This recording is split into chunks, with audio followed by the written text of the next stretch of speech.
if that's the case, I know such people are always on the red flag for you to go back, because what else do you want? You want to go for doctorate degree? Is the MSc that it's open. So you see that, okay, 4 years you left, enjoyed the largesse and the goodies, and you are back to status quo. And of all value, the same insecurity you are running away from. And I'm always seeing this gap. 4 years you are there enjoying the largesse. Some of us are here afraid of that insecurity, and you come back and you see somebody and say, Bola, I thought you said you are suffering in this country. See how beautiful you are. See how nice you are. I even learned that you have moved from this place to this place. They are going to start back from status quo. Yeah, but I'm going to come pick you up on that. Saying that they are coming back to status quo. Isn't that also a function of the bad system we have? Because if you go out there to study and you gain value, shouldn't that value be put into use in the country? Shouldn't there be opportunities for you to utilize those values you've added to yourself outside the country in this place? You are going now to get the value and add it to the system. Is it the system that you built? The answer is no. When you say, I would have to get Segun's thought now. When you say a system that you built, that may not be entirely true in terms of, contributing to the economy, because you have diasporans who also contribute to the economy via, the remittances and all of that. Remittances cannot be compared to when you are. Let's get Segun's thought. Before you pick Segun up, Segun said at the beginning of it that there is no intention of him Japa. And the truth of Bola. He's making money from the Japatrend. Because I am making money in the country. Let's get Segun's thoughts. Okay, it's a very exciting morning. Yep. Now, you see, in all of this, you will identify personal interest. Yep. The government of UK, they are not doing this, or US or Canada, they are not doing it because of God. They are doing it because of personal interest. Thank you, Segun. Yeah, Segun, please let me come in here, because I was wondering, you have most of these countries are underpopulated. The UK has barely over 67 million people for their population. Canada has a little above 38 million. So these people, looks like they need people. So why do we have all of these declines in visa application and all of that? No, they don't need, you see, there's something you should understand about these countries. They have a forecast. Canada will tell you on their job list, we are looking for so specific people. Yes. Each community, each ward, they know the job shortage that is there. They know the specific skills they are looking for. Do you understand? So it is not just random selection to say everybody should come on board. They are very specific to their need, not your own need that wants to travel, to their own specific need. And that is what they are trying to fill. So it's not just about getting more people to populate their countries. No, it's not about population, it's about productivity. God bless you, Segun. Do you understand? That's why you will see that there are Nigerians that have some IT skills that are in vogue, that are in need, and the employer abroad will go any length to relocate that person. Yeah. So, and before you employ, let me tell you how it works. For example, in the US, when people come to us, travel consultants, they say, do you have working visa? I'm like, what is working visa? You can only get a working visa if you have an employment in the country you want to go to. So, for example, in the US now, let's say you are a dentist or you are something, and then you want to get employed in the US, direct employment. The employer must prove to the local council that there is no American or there is nobody in US in that locality to fill that position before they can file in for you to bring you in on the work visa. That's why you find out that most of those routes, they are blocked. Do you get? And what you see now is, okay, the study thing, let me just move, let me just go. So it's actually complex when you look at it as a whole. It's actually complex. But I would say, like I said, personal interest is key. Now, I don't discourage people from Japan. If you want to go, I will tell you to go. You are the one that understand where the shoe is pinching you or your leg. I don't understand that. So if you are willing to take the risk, well, I will say that 100% I will support you. I will render my service for you to take the risk, but travel well. Now, let me cite an example. If you travel abroad, what you get, you can, it is rare for a second-class citizen to be treated like a first-class citizen. As far as you have relocated to the place, you will continue to be that. Now, even when you are blessed to become a citizen, you are still that. Let me use UK as an example. You will understand the way these economies are built, right?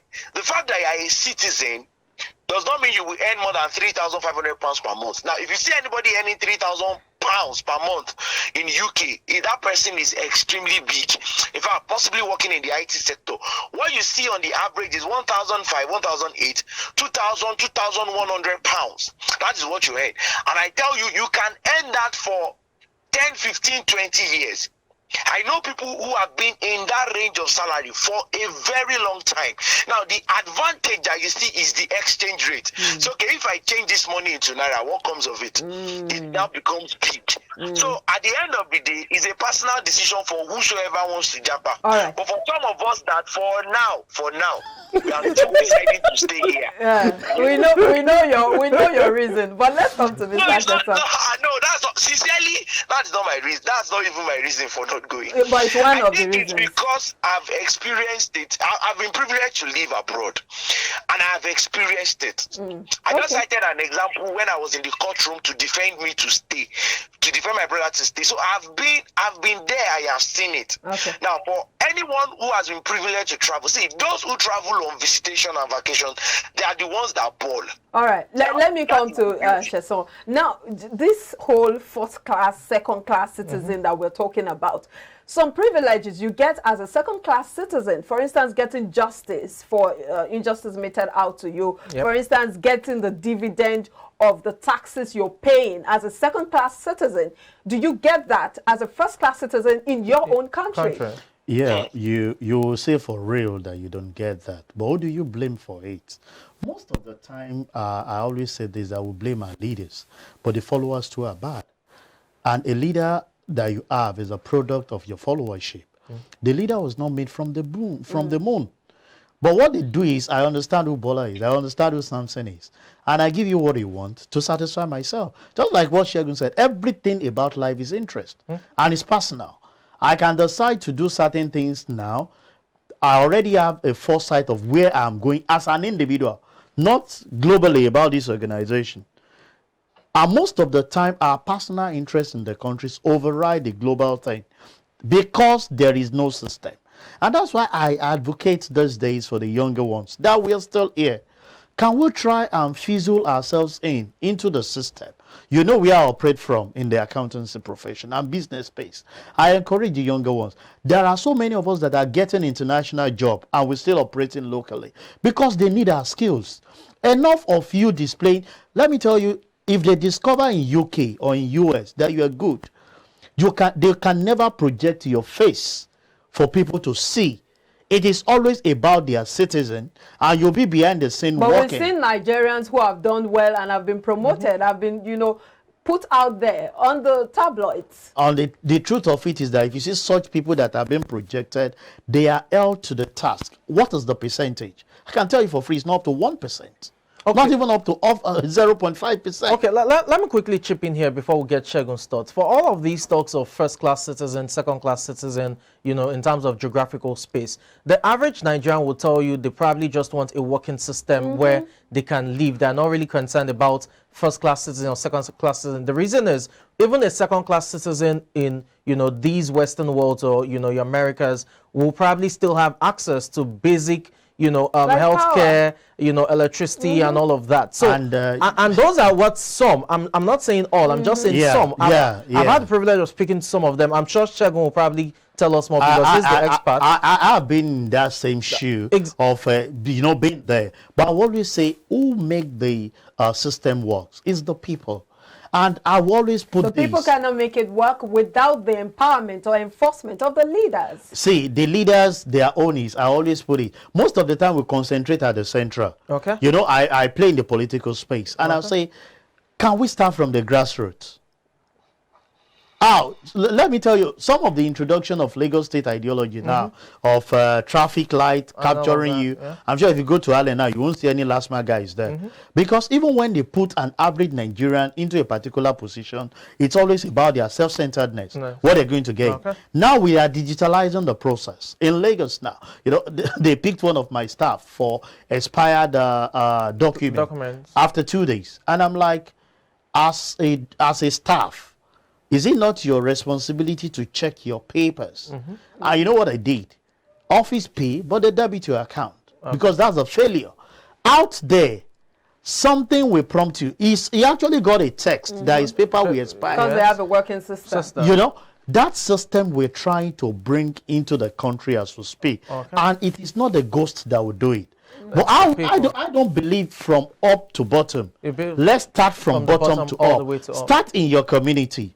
You are learned enough. People will say, no, I don't want them to come and kill me. What is the value proposition in your immediate environment? When you get it right at your immediate environment, you can go to your CDA, from CDA to CDC. And we start building it from bottom. And it will get to a level people will say, no, we know. Do you know that even in the business world, those days when we work, those that siphon and steal money, they know themselves.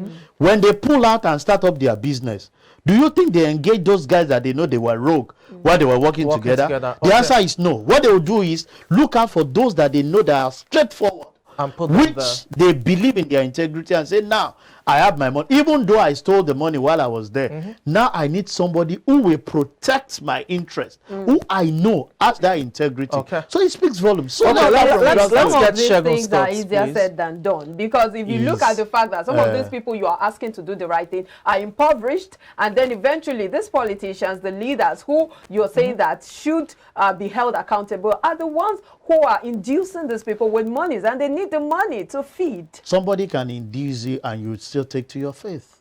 You do what is in your mind. Let's get Segun's thoughts. Segun, this whole issue of first-class citizen. If you are a cat in Nigeria, you cannot become a lion in US.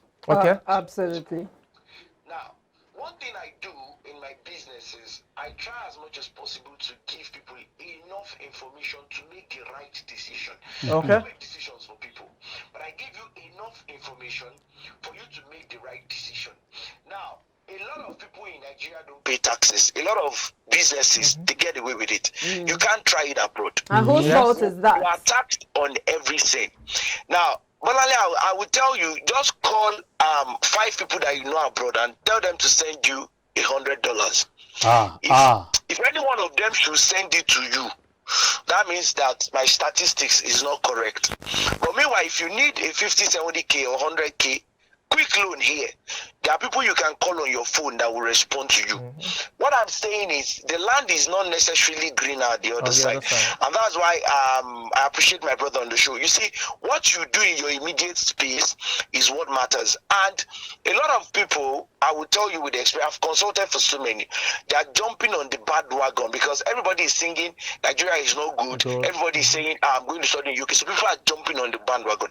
But it's important to understand and have enough information. The things you can get away with here in Nigeria, you can't get away with it abroad. You are taxed on everything. Your television, you will pay for buying a television in your house. But you get the dividends. So people should prepare, my own is people should prepare their mind and know that if you have the capacity to be big in Nigeria, you have the capacity to be big anywhere. The fact that you are lazy here does not mean that it will work for you abroad. As we are speaking about Japa, there are a lot of people who are crying to come back home. A lot. I have somebody that we are working really hard to get the person out of Dubai now. I'm talking about elderly men now. They have been there, they have seen it, they have lived there, they are frustrated. Now, to live is also a problem. So when we are crying Japa, at the same time, we should be crying, be careful, and wakajeje. Of course, with every venture in life, you have to be careful, so you don't throw caution to the wind. But we're saying that is the environment conducive enough for people to want to stay? For instance, you talked about the environment is not. I agree with you. You see, it's an open fact.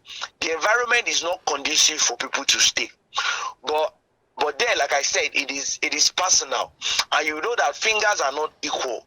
For somebody that is possibly close to political power, the person will have a different perspective.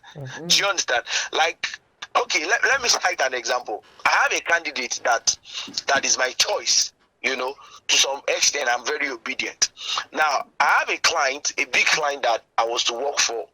We're planning a vacation, so I was with him, and money is involved. And this person was talking about BAT. Now, naturally, I'm an aggressive, obedient person. Like, I defend what I believe in personally. But you know, at this point, the person was sharing his opinion, and I just kept quiet. Why? Because there's money, my payment is involved. I don't want somebody to tell me, Oga, since you are not on my side of this campaign, I'm not paying you again. What am I saying? You see, this personal thing keeps coming up. The country is not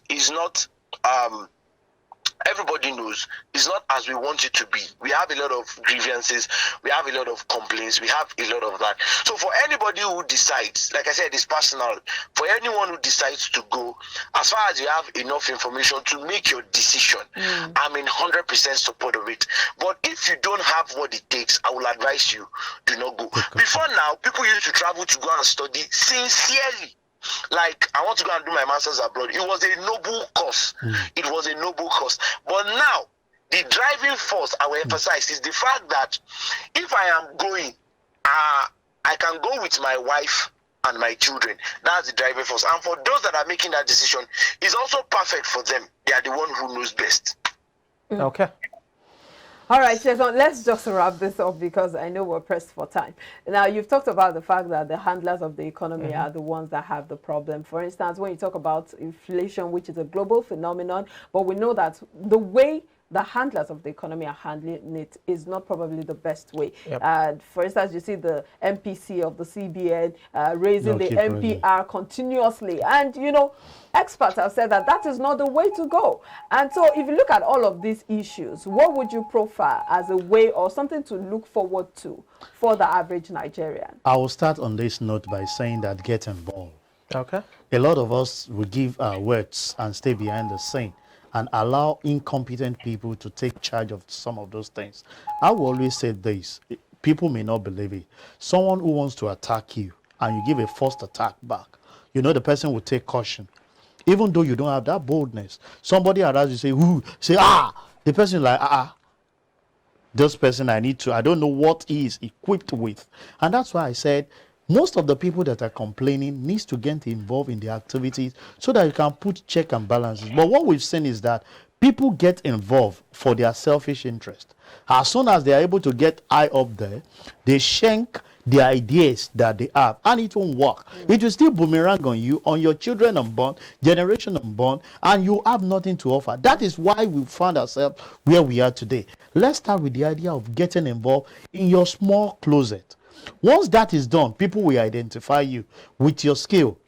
We are not born leaders, but you can influence the leader. Some people, if you make them to be a leader tomorrow, they will mess up the whole thing. But working behind the scene, to have the person in leadership to do the right thing are actually there, because there is a lot that is encompassing in leadership. It's not about your technical know-how alone. And that's why we say you are good technically, but you can give advices to someone who does not have that technical know-how, but have that quality of leadership.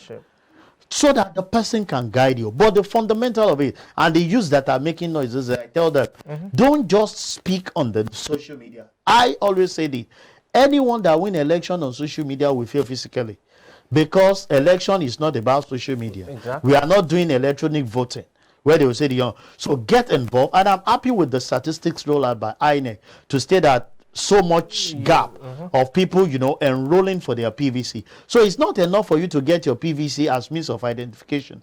It's to get it, come out. See, those of the people will say, I don't want this tout to shoot me, to kill me.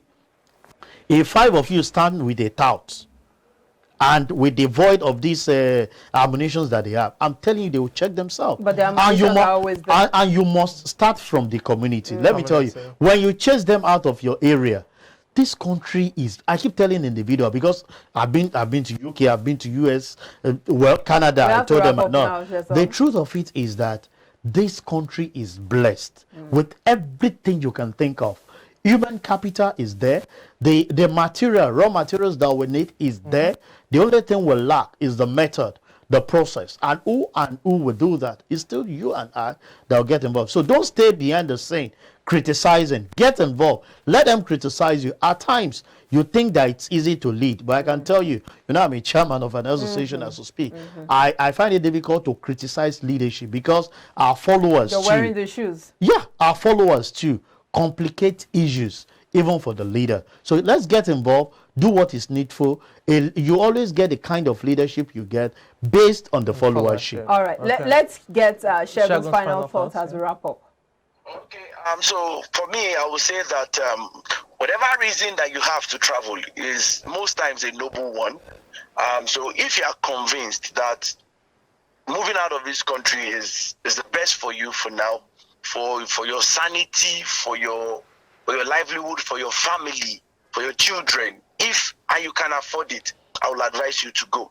But if you look at your circumstances around you and you feel that you are not convinced enough to make the move, I think believing in Nigeria will also be a very good option and staying back to build this nation. So for me, it's a win-win. Although we know for you, it's more of the other one for profitability. But thank you so much for your time on the show, Shegun Ogedengbe, migration expert. Yes, thank you so much. Thank you for having me this morning. Have a fine day now. And thank you so much, Eson Okwade, for your time on the show. My pleasure to be here this morning and always. Have a good day. Thank you. All right, we'll take a break now. When we come back, we'll delve into another topical issue. Please stay with us.